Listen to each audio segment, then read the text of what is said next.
আজও মুসলমানদের মাদ্রাসার বিরুদ্ধে শত্রুতা আছে না নাই? জোরে বলুন।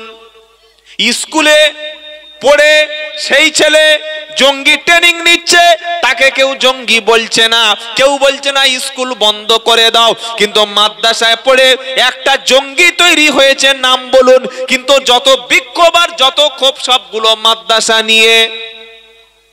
আমাদের এই রাজ্যের একটা নেতা, একটা সাম্প্রদায়িক দলের নেতা, সে গত দুদিন আগে বলেছে আপনাদের প্রত্যেকটা ঘরের ছেলেকে ভালো হিন্দু বানান, শিক্ষিত হিন্দু বানান, আর প্রত্যেকের ঘরে অস্ত্র রাখুন। এটা শোনেন নাই? এটা শোনেন নাই? আপনার তো হুগলি জেলার মানুষ সচেতন, নাম বলার দরকার নাই, বুঝে নেন। সে বলেছে আপনার ছেলেকে শিক্ষিত করছেন, করুন। নাম বলবো কেন? ভাসুরের নাম সবাই জানে, কেউ ধরে কি গো? সে বলছে প্রত্যেকটা বাড়িতে অস্ত্র রাখুন। এই কথাটা যদি আব্দুল্লাহ জুবায়ের বলতো, কি গো, এই কথাটা যদি কোনো ফুরফুরার পীর সাহেব বলতো, আমাদের যদি তোয়া সিদ্দিকী বলতো, সিদ্দিকুল্লাহ চৌধুরী সাহেব যদি বলতো, তারপরের দিন কুকুরগুলো ঘেউ ঘেউ ঘেউ। দেখেন নাই টিভিতে? এই টিভিতে দেখেছেন না? দেখেন নাই? সন্ধ্যাবেলা করে 1 ঘন্টা দেখেন না? কি হয় সন্ধ্যাবেলা 1 ঘন্টা? ঘেউ ঘেউ। কুকুর তো এরা, কথা বলতে দেয় না। দাদা একটু বলুন, দাদা একটু বলুন, মানে কথা বলতে। সব বুদ্ধিজীবী, সব বুদ্ধিজীবী, মানে বুদ্ধি বিক্রি করে সংসার চালায়। কি বলছি বুঝতে পারছেন না? যে মাছ বিক্রি করে সংসার চালায় তার নাম কি ভাই? জেলে। মৎস্যজীবী, জেলে তো অবশ্যই। মৎস্যজীবী যে আইন ব্যবসা করে, আইন বিক্রি করে সংসার চালায়, তার নাম কি? আইনজীবী। আর যে বুদ্ধি বিক্রি করে পেট চালায়, বাচ্চাদের খাবার জোগাড় করে, ওই হারামখোরের নাম কি? জোরে বলুন। বুদ্ধিজীবী।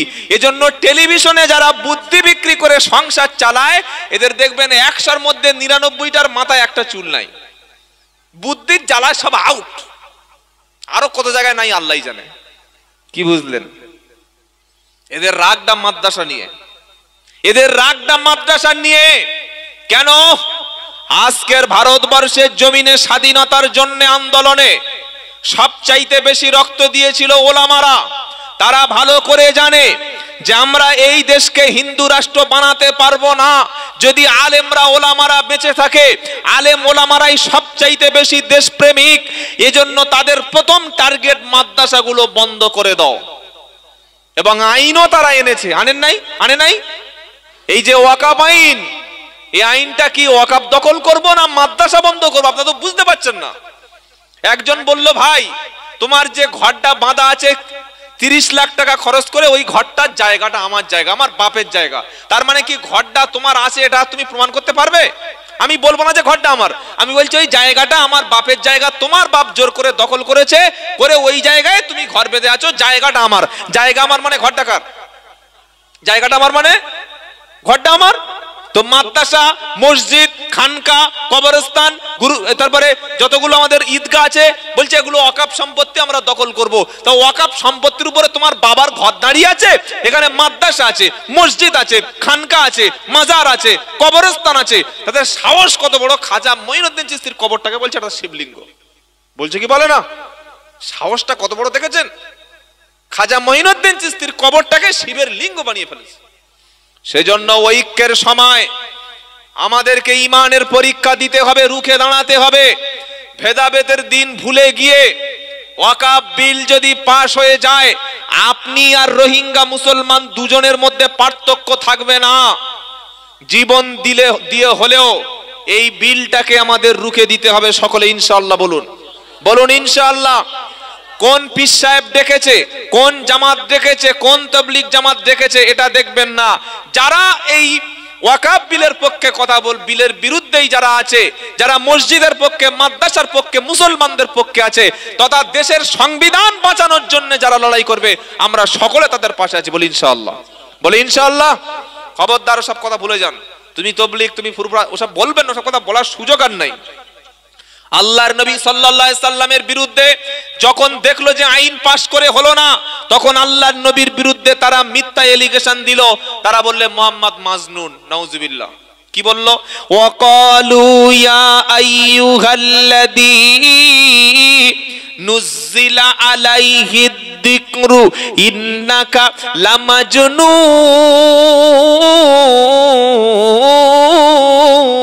14 পারা প্রথম পৃষ্ঠা 6 নম্বর আয়াত, সূরার নাম আল হিজর। আল্লাহ পাক বলছে ওয়াকালু ইয়া আইয়ুহাল্লাযী নুজ্জিলা আলাইহি যিকরু ইন্নাকা লামাজনুন। তারা বলল, ওরে কোরআন যার উপরে নাজিল হয়েছে, যার উপরে কোরআন এসেছে, ও পাগল ছাড়া অন্য কিছু নয়। আচ্ছা, কেউ যদি পাগল হয় গ্রামের মানুষ জানবে না, সেই হাওড়ার লোক জানবে? জোরে বলুন। আবু জাহেল বলল মুহাম্মদ ইসলাম পাগল ছাড়া কিছু না। হজের সময় যখন চলে আসলো, সিরিয়া থেকে, ইরাক থেকে, মিশর থেকে, ফিলিস্তিন থেকে, লেবানন থেকে, বিশ্বের বিভিন্ন দেশ থেকে আইয়ামে জাহিলিয়াতের যুগে হজ ছিল, হাজিরা এসেছে কাবা শরীফ তওয়াফটা করতে। তখন আবু জাহেল, বললাম মিডিয়া ছিল, আবু জাহেল সোশ্যাল মিডিয়ার কাজ করত। প্রত্যেকটা হাজি সাহেবদের তাঁবুতে, মিনায় যখন মিনায় হাজি সাহেবরা অবস্থান করে থাকে, ওখানে ছোট ছোট তাঁবু দেখেন নাই? কি গো বাবাজিরা, লক্ষ লক্ষ তাঁবু। আবু জাহাল প্রত্যেকটা তাঁবুতে গিয়ে প্রচার করতে শুরু করলো, আমাদের দেশে একটা পাগল আছে, পাগলের নাম হলো মুহাম্মদ। হলো নাউজুবিল্লাহ সাল্লাল্লাহু আলাইহি ওয়াসাল্লাম।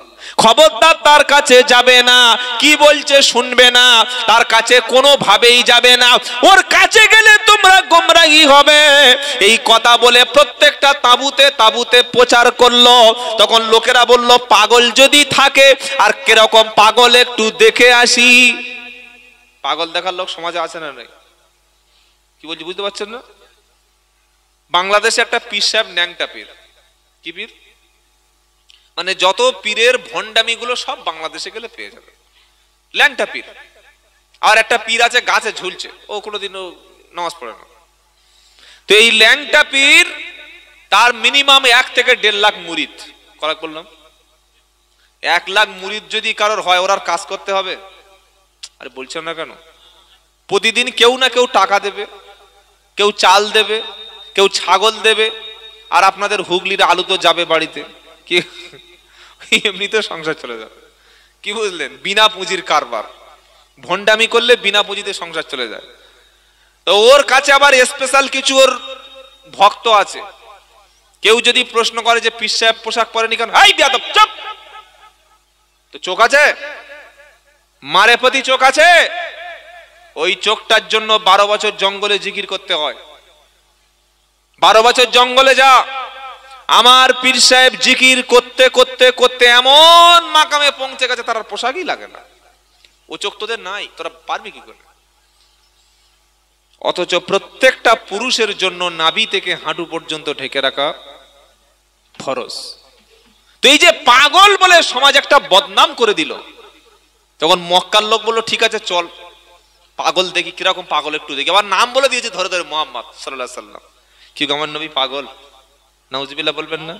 আহা হা, চাঁদের মতো সুন্দর চেহারা, যে একবার নবীর দিকে তাকাতো চোখ কখনো ফিরাতে পারত না।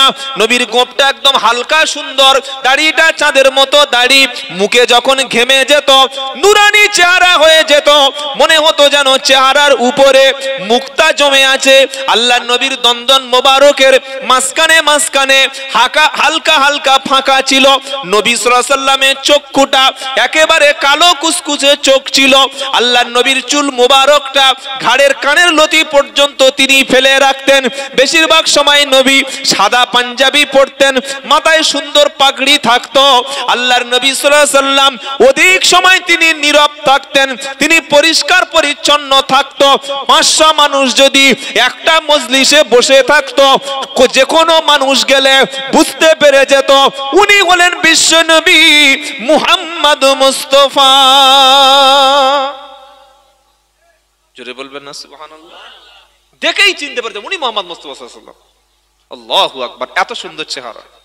নবীজি বসে আছেন, এবার পাগলেরা একটা একটা এলো, এসে দেখছে আল্লাহর নবী আবু জাহেল বলে দিয়েছে ওর কাছে যাবে না, আর যদি তোমরা ভুল করে গিয়ে বলো পড়ো ও কি বলছে তোমরা শুনবে না, কারণ আবু জাহেল জানে কোরআন শুনলে দলে রাখা যাবে না, যারা কোরআন শুনবে ওরা মুসলমান হবে, ওরা হেদায়েত পাবে।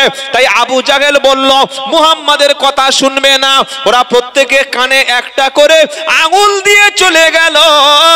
আর আল্লাহর নবী মুহাম্মদ মুস্তাফা সাল্লাল্লাহু আলাইহি সাল্লাম কাবা শরীফের কাছে বসে বসে সুন্দর কণ্ঠে তিনি কোরআন তেলাওয়াত করছিলেন। জোরে বলুন না সুবহানাল্লাহ। দূর থেকে যখনই তাদের চোখের ফোকাসটা পড়লো সঙ্গে সঙ্গে অবাক হয়ে, ইস এত সুন্দর লোক, এ লোক পাগল হতে পারে? পাগলের গোঁফ থাকে বড়, দাড়ি থাকে অবিন্যস্ত, এই বোতামটা এখানে, এই বোতামটা এখানে, একটা পা ফুল প্যান্ট, একটা পা এই পর্যন্ত, আছে না নাই? ময়লা নোংরা আবর্জনা। ও পাগলের সিম্বল দেখলে বোঝা যাবে যে মালটা পাগল। কি যাবে কি যাবে না? যখন ওই নুরানি চেহারাটা বহিরাগত মেহমানদের চোখে পড়েছে, তারা আরো আকৃষ্ট হচ্ছে। সুবহানাল্লাহ, এত আল্লাহর পক্ষ থেকে একটা জ্যোতি। সুবহানাল্লাহ বলতে ইচ্ছা করে না? কি গো বাবাজিরা, তারা বললে এই পাগল নয়, তুই এক কাজ কর, পাগল যখন নয় তুই কি বলে একটু শুনে দেখি, কি বলে একটু শুনে দেখি। সঙ্গে সঙ্গে কান থেকে আঙ্গুল খুলে ফেলেছে, আর নবী পড়েই যাচ্ছে কি আর রহমান আল্লামাল কুরআন খলাকাল ইনসানা আল্লামাহুল বায়ান আশ-শামসু ওয়াল কমারু বিহুসবান ওয়ান নাজমু ওয়াশ-শাজারু ইয়াসজুদান ওয়াস-সামা রাফাআহা ওয়া ওয়াদাআল মিজান আল্লা তাতগাউ ফিল মিজান ওয়া আকিমুল ওয়াজনা বিল কিসতি ওয়া লা তুখসিরুল মিজান ওয়াল আরদা ওয়াদাআহা লিল আনাম فيها فاكهة والنخل ذات الأكمام والحب ذو العصف والريحان فبأي آلاء ربكما تكذبان الله أكبر। আরো পড়েই যাচ্ছে। নবী তো আর জানে না যে ওরা এই পাগল দেখতে এসেছে, নবী কি জানে? আরে বলছেন না কেন? আবার পড়ছে, কোত্থেকে? 15 পারা। সুবহানাল্লাযী আসরা বিআবদিহি লাইলাম মিনাল মাসজিদিল হারামি ইলাল মাসজিদিল আকসা মাসজিদিল আকসাল্লাযী বারাকনা হাওলাহু লিনুরিয়াহু মিন আয়াতিনা ইন্নাহু হুয়াস সামিউল বাসীর। আল্লাহু আকবার বলতে মন চায় না? ওরা যখন এমন কালাম শুনলো তারা বলল এমন কথা বাপের কাছে শুনিনি, জীবনে কখনো শুনিনি, কারণ কালাম হলো আল্লাহর। তারা কোরআন শুনলো, কানের মধ্য থেকে আঙ্গুলগুলো খুলে ফেলে দিয়ে নিজেদের অজান্তে তারা পড়ে নিল লা ইলাহা ইল্লাল্লাহ লা ইলাহা ইল্লাল্লাহ লা ইলাহা ইল্লাল্লাহ মুহাম্মাদুর রাসূলুল্লাহ সাল্লাল্লাহু। যতই শুনি কোরআন আমি, যতই শুনি কোরআন আমি ততই মধুর লাগে, আর কোরআন পড়লে মুসলমানের তবে তো ঈমান জাগে। সুবহানাল্লাহ বলার দরকার নাই, মার্চ মাসে রমজান মাসে আবার সুবহানাল্লাহ বলবে, যেটা বলুন না সুবহানাল্লাহ। যতই কোরআন পড়ি আমি ততই ভালো লাগে, যতই কোরআন পড়ি আমি ততই ভালো লাগে। আর কোরআন শুনলে মুসলমানের তবে তো ঈমান জাগে।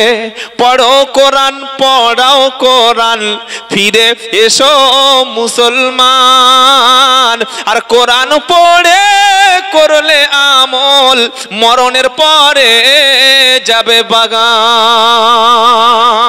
ওই বাগানটার নাম হচ্ছে জান্নাতুল ফেরদাউসের বাগান। জোরে বলুন সুবহানাল্লাহ। সবাই মুসলমান হয়ে গেল, আবু জাহেলের প্ল্যান ভেস্তে গেল। তখন বলো সর্বনাশ হয়ে গেছে রে, কি সর্বনাশ করেছি। ওরা বাড়িতে ফিরে গিয়ে আরো মুসলমান বানাচ্ছে। সুবহানাল্লাহ বলতে মন চায় না? আগে জানতো মক্কার শুধু কটা মানুষ ইসলাম কবুল করেছিল, ওই 40-50টা। এবার মক্কার বাইরে ইসলাম পৌঁছে গেল। জোরে বলুন।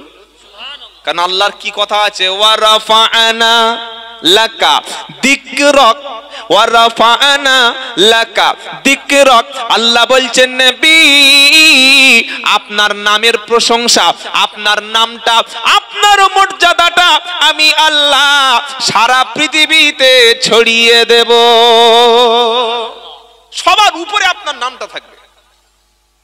সুবহানাল্লাহ, সুবহানাল্লাহ, সুবহানাল্লাহ। যেহেতু আমি আপনাকে শ্রেষ্ঠ নবী বানিয়েছি। কি গো, হুয়াল্লাযী আরসালা রাসূলাহু বিল হুদা ওয়া দীনিল হক লিইযহিরাহু আলাদ-দীনি কুল্লিহি ওয়ালাউ কারিহাল মুশরিকুন। জোরে হবে না? তিনি আল্লাহ যিনি তার রাসূলকে সত্য হেদায়েতের কিতাব দিয়ে, দিন দিয়ে সমস্ত ধর্মের উপরে ইসলামকে তিনি বিজয়ী দান করেছে। তিনি দান করবে, তিনি তার দিনকে তিনি সবার উপরে জয়ী করবে। এতে মুশরিকদের যতই অপছন্দ হোক না কেন, আল্লাহ তাআলা ইসলামকে তিনি জয়ী করে দেবে। লিউতফিউ নূরাল্লাহি বিআফওয়াহিহিম ওয়া ইউতিম্মু নূরিহি ওয়ালাউ কারিহাল কাফিরুন। আল্লাহ বলছেন কাফেররা, মুশরিকরা, বেদিনরা, ইহুদিরা, খ্রিস্টানরা তারা চায় তাদের মুখের ফু দিয়ে ইসলামের জ্যোতিকে নিভিয়ে দিতে, তারা চায় মক্কা ইসলামকে স্তব্ধ করে দিতে।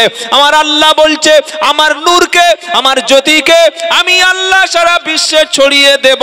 কাফেরদের যত তাও হোক না কেন, গাত্রতাও হোক না কেন, তারা যত জ্বলে পুড়ে মরুক না কেন, আমি আমার নূরকে বাড়িয়ে দেব। আমার নূর ফু দিয়ে কেউ নেভাতে পারবে না।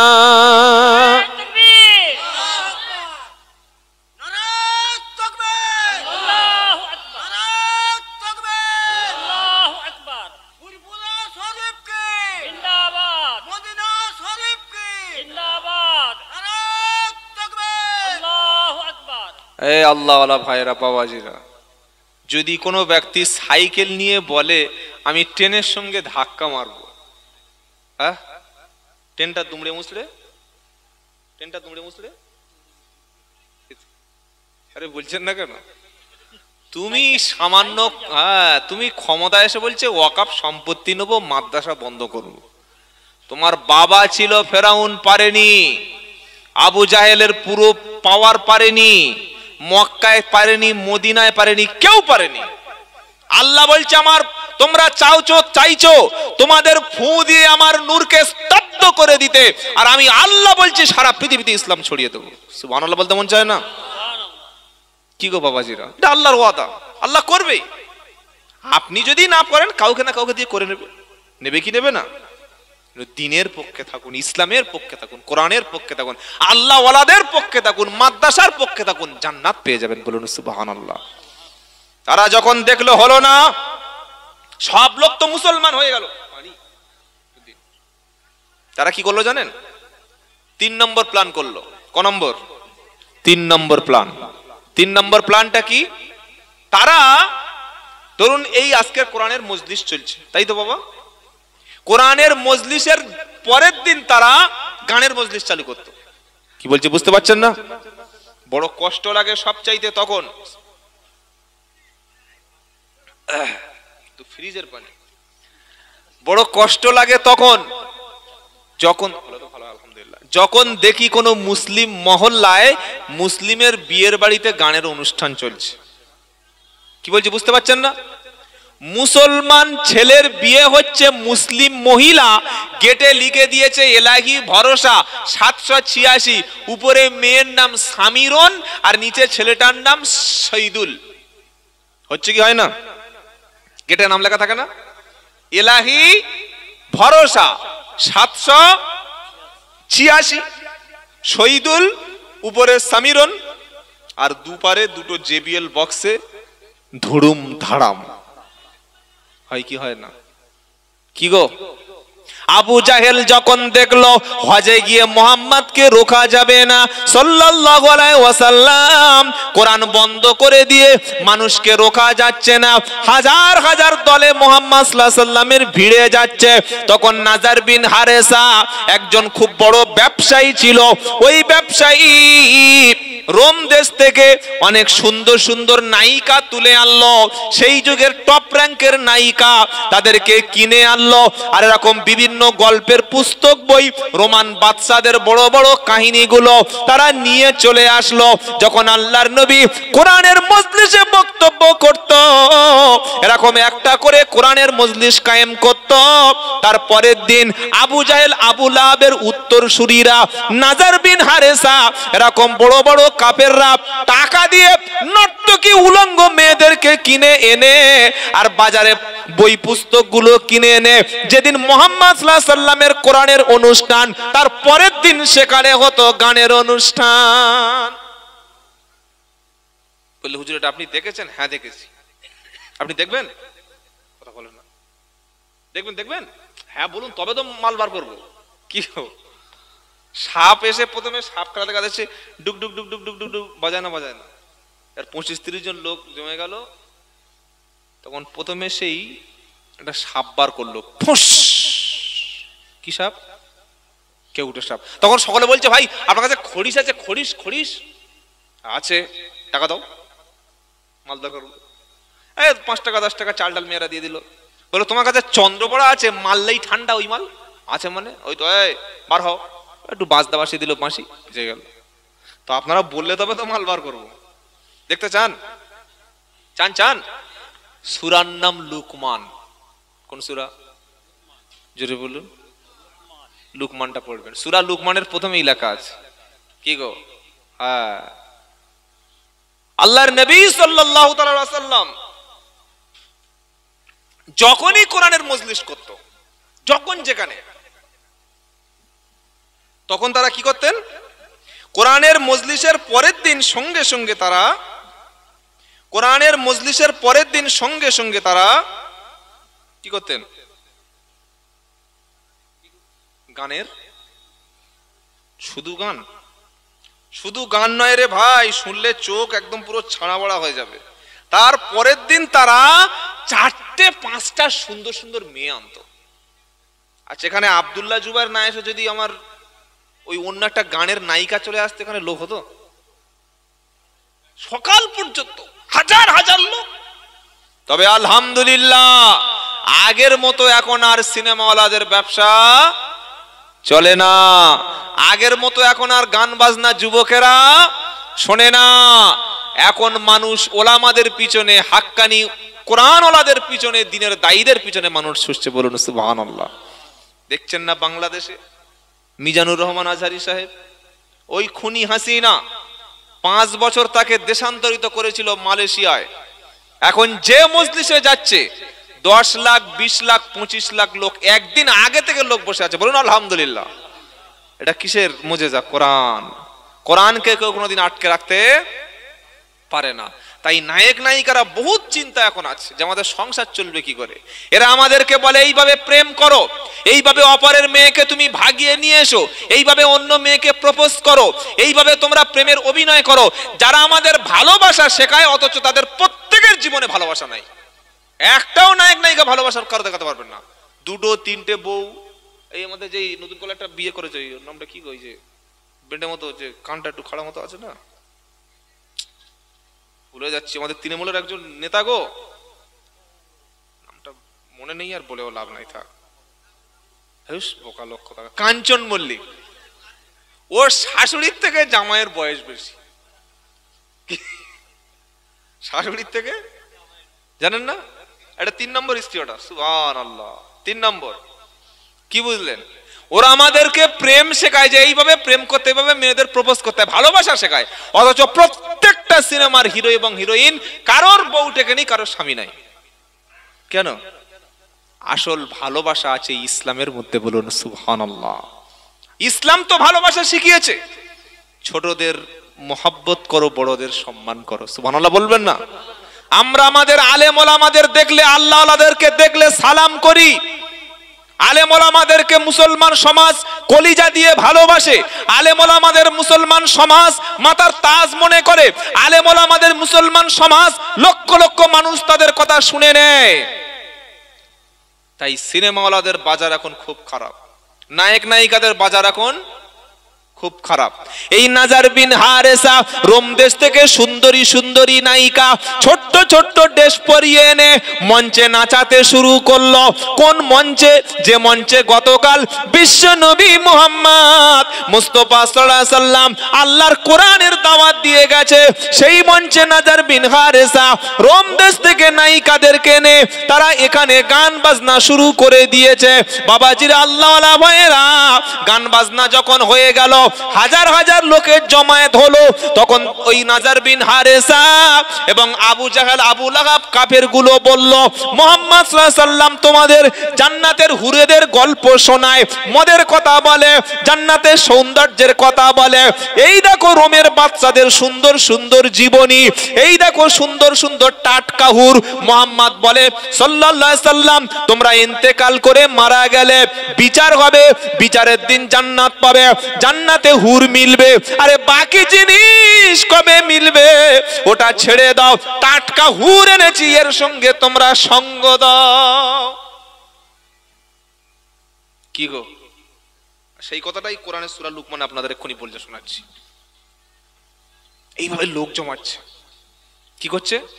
লোক জমাচ্ছে। কোরআন কি বলছে এবার?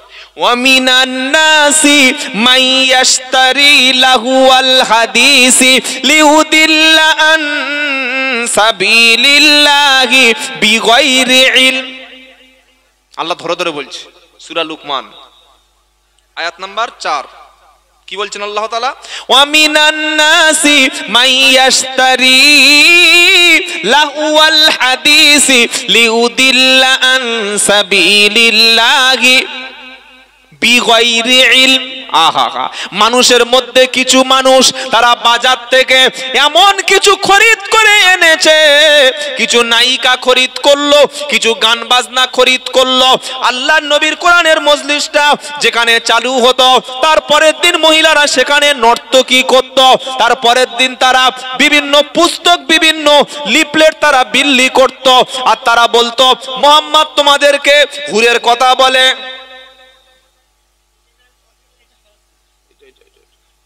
চা খেতে গিয়ে আরেক ঝামেলা তাহির সাহেবের মতো।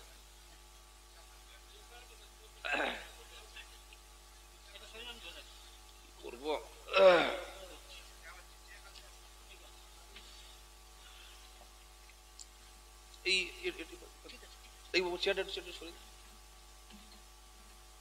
একবার তাকবীর দেন দেখি, নারায়ে তাকবীর, নারায়ে তাকবীর। একটু জিকির করুন, লা ইলাহা ইল্লাল্লাহ, লা ইলাহা ইল্লাল্লাহ, লা ইলাহা ইল্লাল্লাহ মুহাম্মাদুর। মুহাম্মদ নাম যতই শুনি ততই মধুর লাগে, এই নামেরই মধুর বাণী কেউ বলেনি আগে। লা ইলাহা ইল্লাল্লাহ, জোরে জোরে, লা ইলাহা ইল্লাল্লাহ, লা ইলাহা ইল্লাল্লাহ।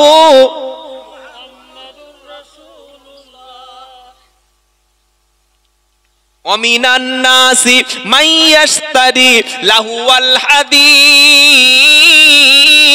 লাহুয়াল হাদিস বলা হয় গান বাজনা। কি বললাম?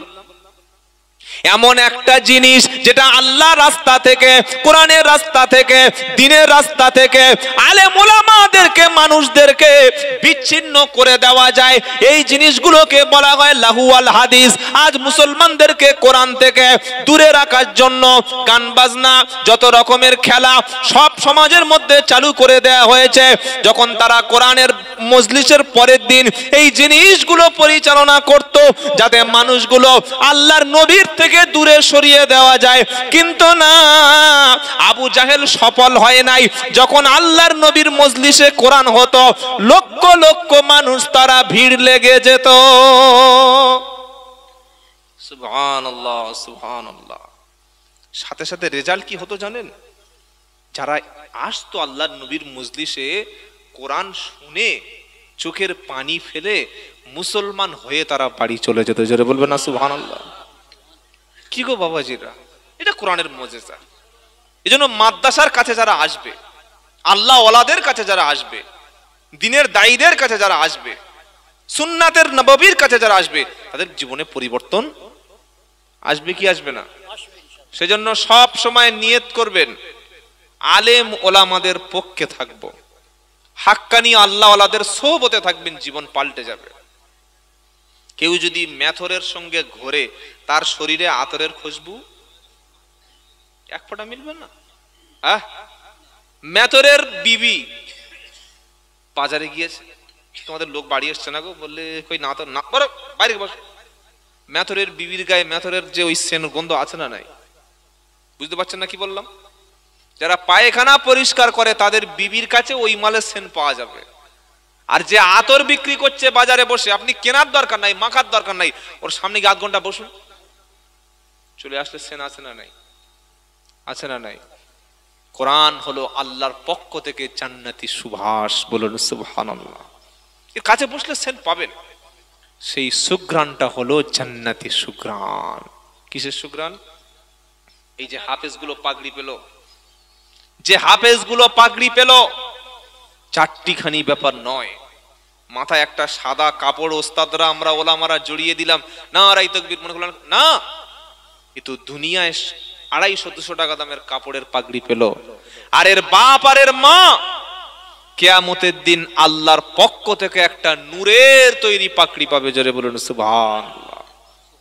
গোটা আরামবাগের মানুষ, কামারপুকুরের মানুষ, গোঘাটের মানুষ, আপনাদের এই কি জানো গ্রামটার নাম, অনুপনগরের মানুষ ফেল ফেল করে, আল্লাহ ইয়ে কে, কোন দলের লোক? ফুরফুরা শরীফের লোক, না তবলিগ জামাতের, না বেরিলি, না আজানগাজি, না কে এটা, না দেওবন্দি কে? আল্লাহ বলবে ওদের কোনো পরিচয় নাই, ওদের একটাই পরিচয়, ওরা ওদের সন্তানকে কোরআন ওয়ালা বানিয়েছিল। বলুন সুবহানাল্লাহ।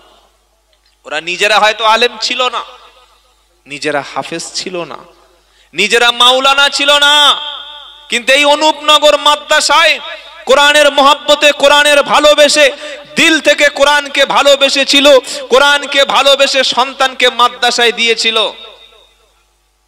বাপের জীবনে সবচাইতে বড় সৌভাগ্যের দিন যেদিন ছেলের মাথায় হাফেজে কোরআনের পাগড়ি উঠবে। জোরে বলুন সুবহানাল্লাহ। আর কিয়ামতের দিন সবচাইতে ছেলের জন্য সৌভাগ্যের দিন যেদিন ছেলের কারণে বাপের মাথায় আল্লাহর নূরের পাগড়ি উঠবে। বুঝতে পারলে তো সুবহানাল্লাহ বলতেন? জোরে বলুন না সুবহানাল্লাহ। দুনিয়ায় বাপ দেখছে ছেলের মাথায় কোরআনের পাগড়ি, দেখছে কি দেখে না? আর আখিরাতে দেখবে বাপের মাথায় আল্লাহর পক্ষ থেকে নূরের পাগড়ি। সুবহানাল্লাহ।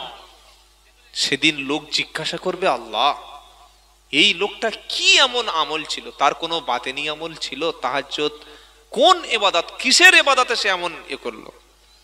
আল্লাহ তাআলা বলবে, ওরে শোন, ও তেমন আমলদার ছিল না, ফরজ ওয়াজিব সুন্নাত আদায় করত। ওর সবচাইতে বড় আমল ছিল ওর সন্তানকে কোরআনের হিফজ করা, হাফেজ বানানো। জোরে বলবেন না? ইন্না নাহনু নাযালনা যিকরা ওয়া ইন্না লাহু লাহাফিজুন।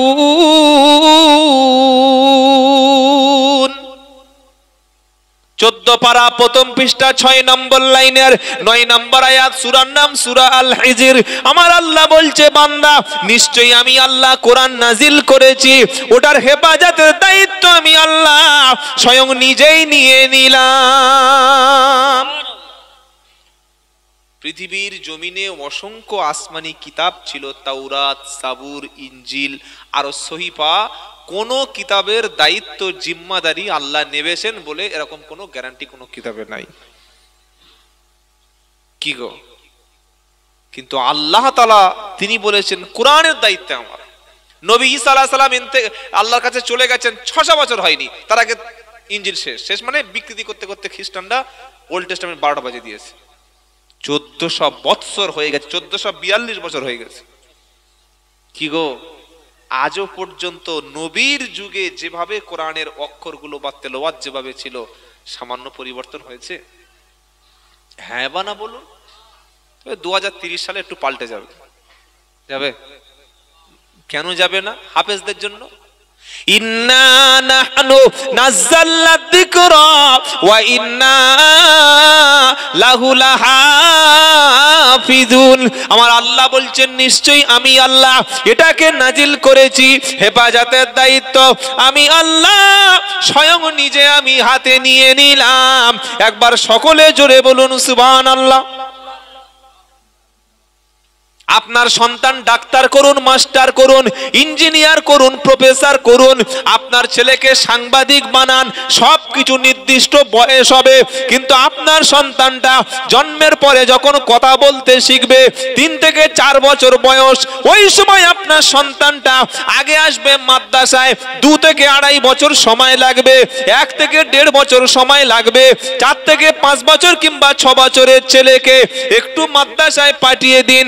মাদ্রাসায় এসে সর্বপ্রথম ওই ছেলেটা 2 থেকে 3 বছর হাফেজদের কাছে বসে 30 পারা কোরআনটা মুখস্থ করে নেবে, নবীর সুন্নাতটা শিখে নেবে, মাথায় টুপিটা উঠে যাবে, পেশাব করার নিয়মটা শিখে নেবে, গোসল করার নিয়মটা শিখে নেবে, নবী কিভাবে খাবার খেত ওই তরিকাটা জেনে নেবে, নবী কিভাবে ঘুমাতেন ওই তরিকাটা জেনে নেবে, নবী কিভাবে মানুষের সঙ্গে কথা বলতেন ওই তরিকাটা শিখে নেবে।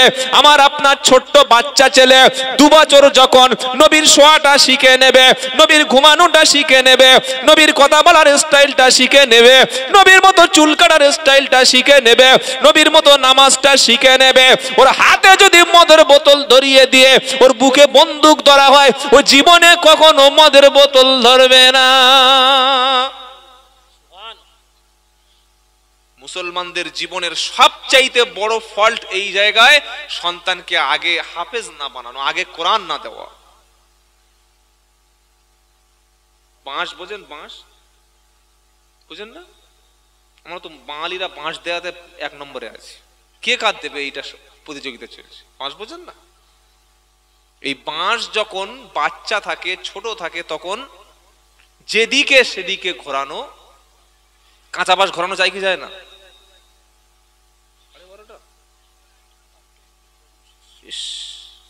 আপনি কিছু বলছেন না? বিয়ের বয়স পার হয়ে গেলে তো বাপ বিয়ে দিয়ে দেবে না। ভালো লাগলে হবে না, ফজরের নামাজ আছে। কি গো বাবা? আচ্ছা ঠিক আছে, বলবো। এই কথাটা বলে আমি শেষ করে দিচ্ছি। বাবাজিরা, আল্লাহ ভাইরা, আমাদের সমাজের জীবনের সবচাইতে ভুল ব্যর্থতা যে আমি আমার সন্তানকে কোরআন শিক্ষা থেকে বঞ্চিত করে দিয়েছি। কি বলছি বুঝতে পারছেন? আপনার সন্তানের জীবনের শুরুতে যে কোরআন থেকে, জীবন থেকে বঞ্চিত করে দিয়েছেন, মানে ওর জান্নাতে যাওয়ার রাস্তাটা কেটে দিয়েছেন। যত পীর তামাম বিশ্বের জমিনে নামকরা পীর, বড় পীর আব্দুল কাদের জিলানী রহমতুল্লাহ আলাইহি, খাজা মহিউদ্দিন চিস্তি রহমতুল্লাহ আলাইহ, বসিরহাট আল্লামা রুহুল আমিন রহমতুল্লাহ আলাইহ, মাওলানা আশরাফ আলী থানভী রহমতুল্লাহ আলাইহ, কাসেম নানুদবী রহমতুল্লাহ আলাইহ, আনোয়ার শাহ কাশ্মীরি রহমতুল্লাহ আলাইহ, সুফি ফতেহ আলী ওয়াইসি রহমতুল্লাহ আলাইহ, মুজাদ্দেদ জামান আবু বকর সিদ্দিক রহমতুল্লাহ আলাইহ, এদের জীবনের প্রথম যে শিক্ষাটা ছিল সেই শিক্ষাটা হচ্ছে কোরআনের শিক্ষা হিফজ করেছিল জীবনে। বলুন সুবহানাল্লাহ। আপনি যদি চান যে আপনার সন্তানটা মুসলমান হয়ে বেঁচে থাকুক, খ্রিস্টান না হয়ে মারা যাক। আজ আমাদের ছেলেরা তো নাস্তিক, এরা টুপি দাড়ি দেখলে ঠাট্টা করে, হিজাবকে ঘৃণা করে, আলেম আমাদেরকে অপমান করে। করে কি করে না? শ্বশুর বাড়ি গেছে, শ্বশুর হাজী সাহেব, জামাই নামাজ পড়তো, তো বিয়ের আগে দাড়ি ছিল মোটামুটি অল্প, আমার মতো অত না হলে হালকা দু চারটে ছিল। বিয়ের সময় বোনাইরা বলছে দাড়িটা চেঁচে একবার বিয়ে করতে যা। বলে কি বলে না? দাড়ি নিয়ে বিয়ে করতে যায়, একটা বাসর ঘরে দাড়ি চায়। বউ শ্বশুর তো নামাজি আল্লাহওয়ালা, দেখে আগুন, জামাই তুমি কি সর্বনাশ করেছো, কি সর্বনাশ করলে, দাড়ি চাঁদলে কেন? বললে আমার বোনাইরা বলেছে। কে বলেছে? বলুন। কিন্তু এই ছেলের মধ্যে যদি একটু কোরআন থাকতো, একটু যদি আলেম বা হাফেজদের সোহবতে থাকতো, চাঁচবে? এই মুরব্বী বসে আছে, এনার যদি 2 কোটি টাকা দেওয়া হয় চাঁচবে? আমার তো ফাঁসি দিলে আমি দাড়ি চাঁচবো না। বলুন সুবহানাল্লাহ। কেন? আমি আব্দুল্লাহ জুবায়ের যেদিন মারা যাব, এই টুপিটা খুলে নেবে, পাঞ্জাবি খুলে নেবে, পাজামা খুলে নেবে, তাসবিহ কেড়ে নেবে, একটাই মাত্র সিম্বল, আমি কবরে ফেরেশতাদের বলবো ফেরেশতা মাফ করে দাও, বিশ্বনবীর দাড়িটা আমার মুখে ধারণ করতে পেরেছিলাম। জোরে বলুন সুবহানাল্লাহ। যুবকেরা, তরুণেরা, আল্লাহওয়ালা ভাইয়েরা, আমাদের ছেলেরা নাস্তিক, সেই শিক্ষা তাদেরকে দেয়া হচ্ছে। স্কুলে পড়ানো হচ্ছে মানুষ এসেছে বাঁদর থেকে, শিম্পাজি থেকে, ওরাংওটা থেকে। থিওরিটা কার? কার? Mister Charles Darwin. এই ছেলে জলসায় যখন শুনছে যে মানুষ আদম আলাইহিস সালাম থেকে এসেছে, তখন বলছি গাঁজাখোর বক্তা, আমাদের বইতে লেখা আছে মানুষ শিম্পাজি থেকে এসেছে, মানুষের বিবর্তনবাদ, আর এই বলছে মানুষ মাটির থেকে, আদম থেকে। ঈমান থাকবে? কোরআনের একটা বাক্যকেও যদি অস্বীকার করে ঈমান থাকবে? থাকবে না। স্কুলে বাচ্চাদের পড়ানো হচ্ছে পর্দা হচ্ছে আগেকার সে যুগের কথা। জীবনে ডেভেলপ করতে গেলে পর্দা পুষিত সব ছেড়ে দাও, জিন্স প্যান্ট পরে রাস্তায় আমাদের আধুনিক হও, তবে তোমার সমাজ বাঁচবে। সাথে সাথেই নাস্তিক হয়ে যাবে। সেজন্য মনে করি এই মাদ্রাসায় যে ছাত্রগুলো পাকড়ি পেল, এটাই বলে আমি আমার কথা শেষ করছি, এরা আমাদের প্রত্যেকের মাথার তাজ। আগামীতে আজকের নিয়ত করুন, যদি ছেলে বাড়িতে থাকে, কাল সকালে সে আপনার ছাত্রটাকে, সন্তানকে হাফেজ বানাবেন। আর যাদের সন্তান হয় নাই, আল্লাহর কাছে নিয়ত করুন, ওগো রব্বুল আলামিন, আল্লাহ যেদিন আপনি আমার সন্তান দেবেন, আমি আমার সন্তান ডাক্তার বানাবো, মাস্টার বানাবো, ইঞ্জিনিয়ার বানাবো, কিন্তু প্রথম যে শিক্ষাটা দেব ওই শিক্ষার নাম হলো কিসের শিক্ষা? কোরআন। আপনি আজকের কোরআন শিক্ষা দেবেন, সারা জীবন আপনার সন্তান আপনাকে পীরের মতো শ্রদ্ধা করবে। জোরে বলুন সুবহানাল্লাহ। আল্লাহ আমাদের মাদ্রাসাটাকে কবুল করুক, ওস্তাদদের কবুল করুক, আলেম ওলামাদের কবুল করুক। আমি এতক্ষণ কথা বলে কোরআনের যে বক্তব্যটা আপনাদের কাছে পেশ করছিলাম, যে কোরআনের বিরোধিতা করে কেউ আজকে টিকতে পারেনি, যত বিরোধিতাকারী সব শেষ হয়ে গেছে। কিন্তু আলেম ওলামারা, সে যে দলের আলেম ওলামা হোক, আল্লাহ তাদের সম্মান আরো উপরে তুলে দিয়েছে। বলুন সুবহানাল্লাহ। সেজন্য হাক্কানি ওলি, হাক্কানি পীর, তাদের সোহবতে থাকবেন। যদি কেউ দিন শেখাতে আসে আপনার এলাকায়, বিরোধিতা করবেন না। আলেম ওলামা পীর মাশায়েখদের সোহবতে বসবেন, হাক্কানি ওলামাদের মজলিসে বসবেন, ইনশাআল্লাহ আপনার মধ্যে, চরিত্রের মধ্যে ঈমানের একটা চিহ্ন ফুটে উঠবে। জোরে বলুন সুবহানাল্লাহ। দেখ, সবাই বলেছেন মানে ছোট্ট করে একটা গজল বলেই বিদায় নিই। সে গজলটার অন্য কিছু নয়, সেটা হলো ওই কোরআনকে নিয়ে। কাকে নিয়ে বলবো? কি গো? কোরআনকে নিয়ে